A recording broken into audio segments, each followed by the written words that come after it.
the data points are ugly. And I think people just got to be fully understanding of the fact that this is going to be a long road. And these things don't fix themselves in a quarter or two. It could take a couple years, and things are going to break. Some people are going to be sad, and it's going to be ugly. I tell people all the time, tighten the chin strap on the helmet. It's going to be bumpy. It's going to be a long road. And so how do we have all these? You see the banks now releasing reports like the bottom's here, or almost like it's just around the corner. Yeah. Like and you feel that whole narrative is shifting right now to like, we're at the bottom all of a sudden, and like maybe good times are here again. But I mean, how the fuck can that be possible? Well, I will say this, there's a large chunk of the population that have no mortgages, and there's also a large chunk that rent and are pretty happy renting right now because they know they're insulated from any hikes of not more than 2.5%. So, there's a bunch of people sitting pretty, and that those sentiment meters that you see from time to time on what Canadians think are going to happen, it's probably based on those folks.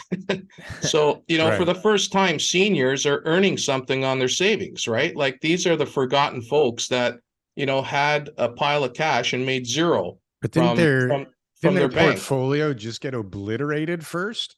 Yeah. But yeah, so their portfolio got obliterated, but now you can have 4.5% easy. There you go. Yeah, so it's an interesting time, but I do believe that the folks that bought during COVID and the folks that are renewing right now, and there's quite a few of them. I think the estimate's at 1.1 million people renewing their mortgages in 2023, and in most cases, their debt servicing cost is going to more than double, maybe 2.5 times what they were originally paying. So, that's a concern. We have 36% of mortgages and variables. We have 45% of non-mortgage debt and HELOCs.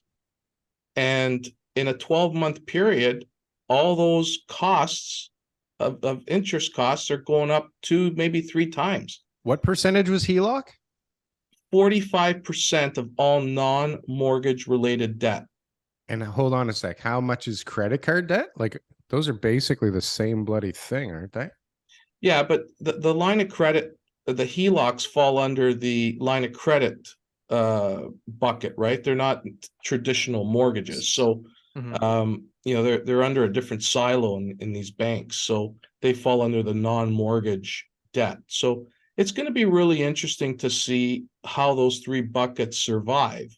And when you have an average mortgage of 500,000-600,000, these folks' debt costs are going up 20 grand a year.